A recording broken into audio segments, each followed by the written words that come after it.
23 years old and 14 cases. You're on probation for a third-degree felony, and now you've picked up a criminal mischief. Javante Myers-Kearney. Mr. Myers-Kearney, you're charged with criminal mischief. You're facing up to a year in jail and or a $4,000 fine. We're going to do probable cause. You have the right to remain silent. Anything you say can or will be used against you. You have the right to have an attorney present. If you cannot afford one, one will be appointed to you. Yes, sir. On October 10th, 2024, the officer was dispatched to an assault in progress in Harris County, Texas. The officer made contact with the complainant. The complainant stated the defendant, her ex-boyfriend, damaged her motor vehicle. The complainant stated she was in an argument with 3 different girls through text, and the defendant did not like that and got very upset. The complainant stated she asked the defendant to go outside to her car to grab some diapers, and the defendant started damaging the motor vehicle due to the motor vehicle not being unlocked. The complainant stated the defendant was smashing the windshield and kicking the doors. The damage was estimated to be approximately $1,000. The officer made contact with the defendant. The defendant stated the complainant doesn't need to press charges as they have a child together and that he is willing to pay for all the damages.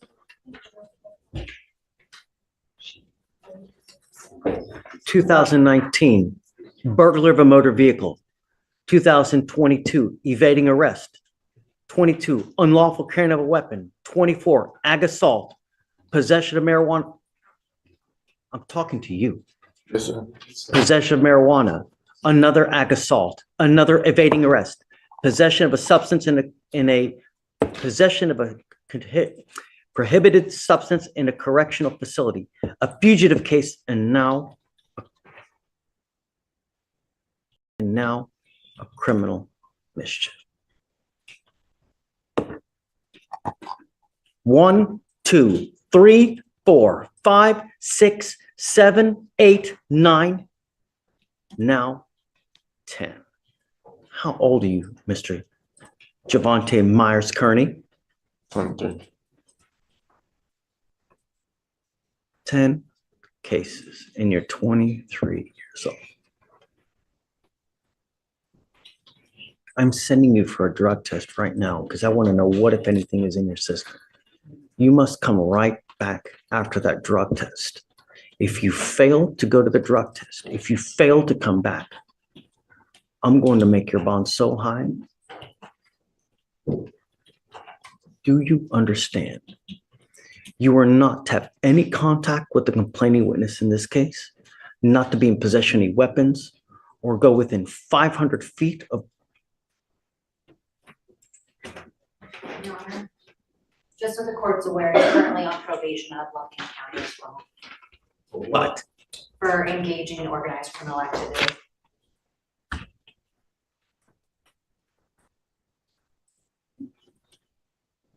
What else does he have at accounting, Kennedy? Steph?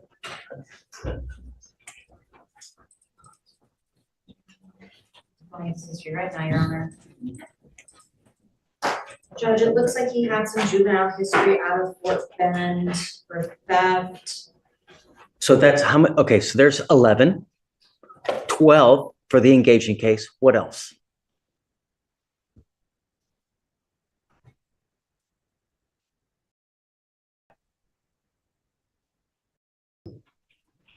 That looks like it for the actual file cases, Judge. Yes. Well, because there was also a theft of a firearm in Angleton as well as 13, a theft of a firearm out of Galveston. 14, 23 years old and 14 cases. You're on probation for a third-degree felony, and now you've picked up a criminal mischief. He smashed her windshield, kicked in the doors, over a text argument with other women, and his defense, according to the report, was that she doesn't need to press charges because they have a kid together and he'll just pay for the damage. Like $1,000 in destruction is a transaction, not a crime. Then the judge starts reading the file and it just doesn't stop. Burglary of a motor vehicle, evading arrest twice, unlawful carrying of a weapon, aggravated assault, possession charges, a fugitive case. And now criminal mischief on top of all of it. 1, 2, 3. The count climbs in real time and you can hear the judge's tone shift with every number. 10 cases, then 11, Then 12, 13, 14 for a 23-year-old. That's not a rough patch. That's not one bad decision. That's a pattern stretching back years, and the judge isn't hiding her disbelief at all. No contact with the victim. No weapons. Stay 500 feet away. An ankle monitor. A curfew. Twice weekly check-ins.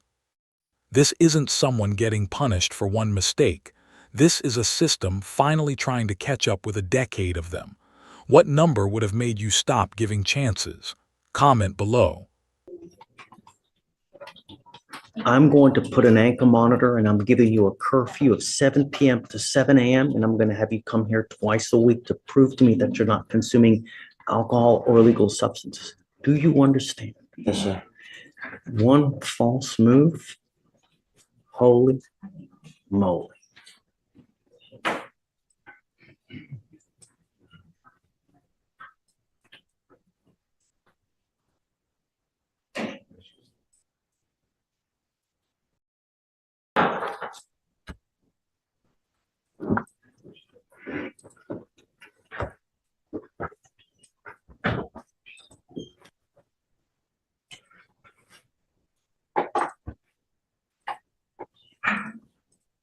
So let's send him for a drug test right now. And then Mr. Myers-Kearney, do you know how hard this life is without money? Do you have any clue? Sir. Don't. Because you have no clue. You don't care about your future. But just wait. You've got 14 cases on your background now. All you're doing, you're making your life impossible to live for the next 30 years of your life. Because when people see this, what do you think they're thinking? Do you have a job now? Yes, sir. I work for my phone. It's just temporary job though. Just Doing what? I answer dealing with the voting right now. People that doing the voting. I just answer the call, see if they voting. Answer a couple questions that's on my little list. Ask them a couple questions that's on my little You're list. working for? It's just my brother girlfriend. Her name Ebony. She worked at this it's called.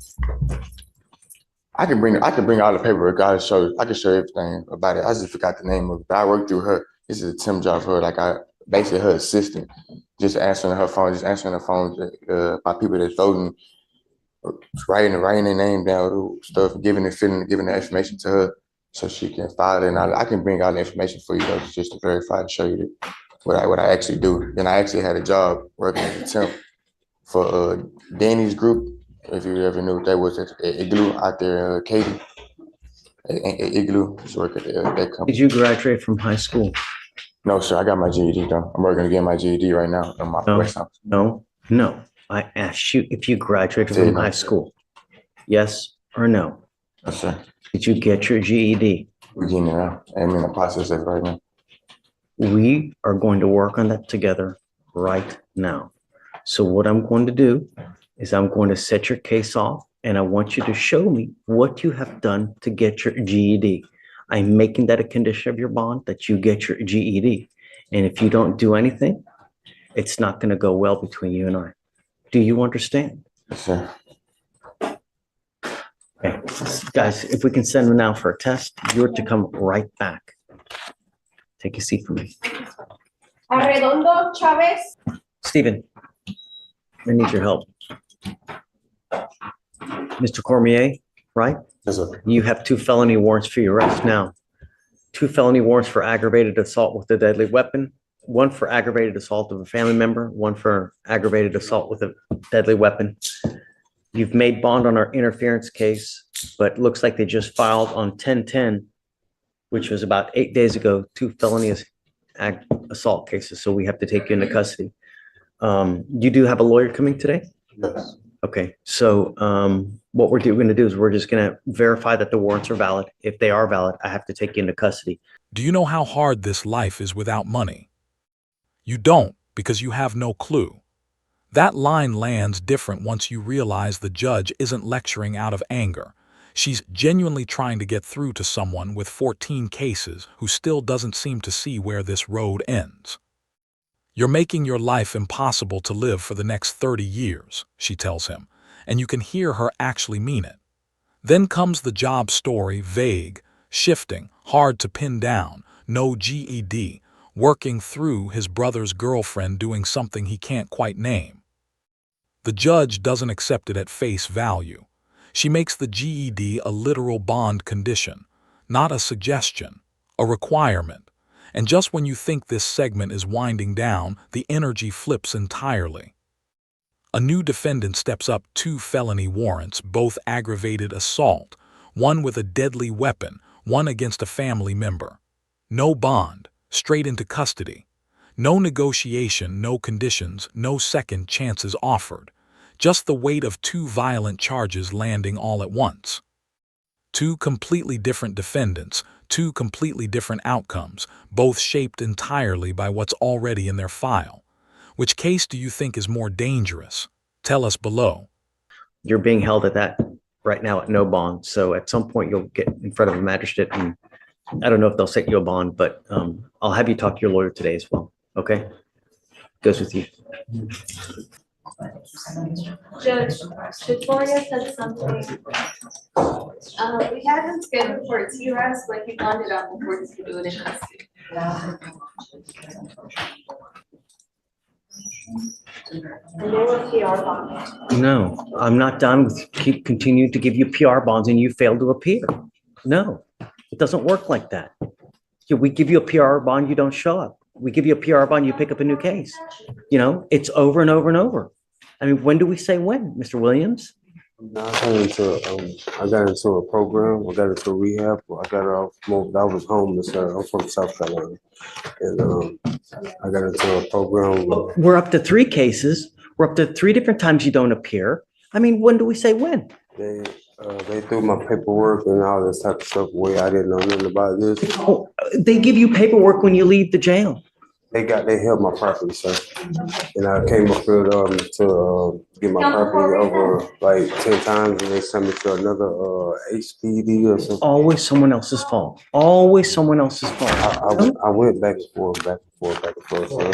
And that's why I got off on that area and got into a program like I told them I was going to do. And now I stayed up here so I could come up here and see what's going to go down with this right here, because I'm going back home. What rehab are you trying?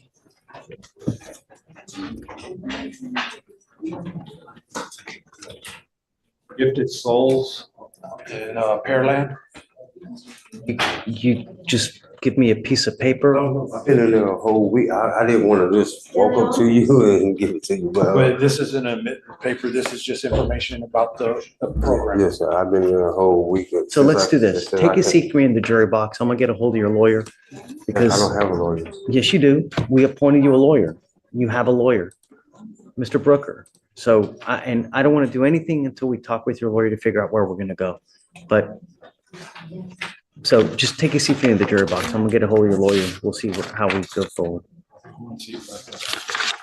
Judge, I figured you want an update on Kenneth Williams. Do you recall we met on him? Looks like it was back on the 27th. Due to his failure to appear on one case, his bond was revoked. He went into custody. He bonded out. I wanted to just kind of share with you what's been going on since then with him. Okay. So, Judge, firstly, Mr. Williams has been staying at a place called Gifted Souls. It appears to be a mental health treatment facility. They helped him to get here today, so on and so forth. He does not have a phone as of today, but he intends to get one today, is my understanding. That will keep us in better communication. So originally I was appointed on, I believe, 2 cases, and then there was a third somehow. So I ultimately got on that case too. Spoke with the state. There's still some discovery outstanding. Even the offense report, strange because it's HPD, so we don't have that either. So they're unable to make a rec or anything at this time. I'm comfortable with him on bond, Judge, based on what he shared with me, that he is being treated by these folks. And I wanted to just get him out of the jury box so we can prepare his defense and move on from there. But last time you had some concerns, so I just wanted to make sure that we talked. We give you a PR bond, you don't show up. We give you a PR bond, you pick up a new case. When do we say when? That question isn't rhetorical, it's the judge genuinely confronting a system that keeps extending trust to someone who keeps breaking it. 3 separate PR bonds, repeated failures to appear. And he's standing there talking about rehab, about a program, about a piece of paper from a facility called Gifted Souls. Here's the part that should make you uneasy. Nobody can actually verify any of it. That's a card. You could be pulling the wool over my eyes. The judge says it plainly, and she's right. A laminated card proves nothing about whether someone is actually getting treatment or just buying time before the next disappearance. And yet, the attorney is asking for trust anyway, based on conversations, based on a story that sounds plausible. That tension between wanting to believe someone is finally turning things around and knowing exactly how many times that belief has already been wrong is exactly what makes this exchange so hard to watch. Drug test ordered. No more PR bonds if he fails to appear again. Do you think this is the last chance, or one too many? Drop your thoughts below. We let him out, he picks up cases, and then he doesn't show up. I mean, he's here today, but I guess we should be thankful for that. But I mean, it's just, how do I know he's doing what he's doing? You know? Said he would, and he did. What I'd like to do is I want to send him for a drug test to know if he's clean. And then, if he's clean, we'll continue bond. If he's not, then figure out where to go. Well, what I do know is that he was treated for, apparently he sustained some injuries while in jail, bad injuries. Went to Methodist. So I would imagine anything that you would find would be something that would be prescribed. Come up, Mr. Wiggins. They're not going to do a prescription for cocaine or meth, though. Understood. Yeah, sir. And just also to share with you, Yes, sir. this appears to be a mental health treatment and addiction therapy facility where he's staying now. It's a card. Just for knowledge for you. Ultimately, that's a card. Yeah. There's no proof of admittance. You could be pulling the wool over my eyes. I have no idea, Mr. Williams. All I know is that you've got 3 open cases and you continually fail to appear. Yet they see fit to continue to give you PR bonds. It's not going to happen again. If you fail to appear on me again, even if they give you a PR bond, I'm going to put you right back in. Yes, sir. You understand? Yes, sir. You're not to use alcohol. You're not to use illegal drugs. And I'm sending you now for a drug test because I want to know what, if anything, is in your system. Yes, sir. You're not allowed to use anything. If you have a valid prescription, okay, but there's no valid prescription for meth, cocaine, psilocybin, PCP. There's no valid prescription for any of that. And I'm telling you not to drink alcohol as well. If I find that you're using any of that, I'm going to put you in. I'm not giving you another PR bond. So how do I know that you're in this actual facility? That's a card. You can get that on the bathroom wall. How do I know that that you're actually there? Sir, but we can call him right now. I just don't have no phone, sir. And Judge, I'll do the footwork on that. That's something that we've taken upon ourselves to verify. But based on what Mr. Williams has shared with me, I feel comfortable with what he shared with me today is true. He intends to get a phone today, so that would allow me to keep better tabs on him and keep him better advised as to what's going on with this case. But right now, the state doesn't have all of the evidence. So this, I'm not waiving his appearance anymore. He's got to appear here from now on. Okay. How long till you get everything? The case is just too much drama. It's time to put it to bed. Judge, it looks like everything's been requested.